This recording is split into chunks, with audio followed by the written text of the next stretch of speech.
Good morning friends, welcome to Alphas Academic. இப்போ TNPSC-ல கேட்கப்பட்ட ஒரு क्वेश्चन தான். ரெண்டால் குறித்த பக்கத்திற்கு எதிர்பக்கம் எண் யாதுன்னு கண்டுபிடி சொல்லிருக்காங்க. ஓகேங்களா? சோ இங்க ரெண்டு பகடை கொடுத்திருக்காங்க.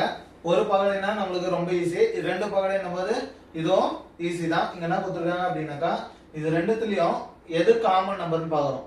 இங்க பாருங்க 4 தான் common number. So common number வந்து ஸ்டார்ட் பண்ணிரோம். இங்க காமன் நம்பர் 4 இல்லையா? இது கிளாக் வாய்ஸ்ல எழுதுறோம். அதே மாதிரி தான் 4 நெக்ஸ்ட் பாருங்க இங்க 4 இல்லையா? 4 அடுத்து 5 அடுத்து 3 நெக்ஸ்ட் இங்க நான் கிளாக் வாய்ஸ் போது 4 க்கு நேரா 4 அப்படியே எழுதிங்க. 1 நெக்ஸ்ட் 1 நெக்ஸ்ட் 2. சோ இங்க என்ன கேட்டிருக்காங்க? ரெண்டில் குறித்த பக்கம். ஓகே, அப்போ ரெண்டுக்கு ஆப்போசிட் நான் கேட்டிருக்காங்க இல்லையா? அப்ப இந்த ரெண்டுக்கு நேரா என்ன வருது? ஆப்போசிட்ல 3. அப்ப வேல்யூ நமக்கு 3. புரியுதுங்களா? ஓகே. சோ இதே மாதிரி ஒரு क्वेश्चन கொடுத்திருக்கேன்.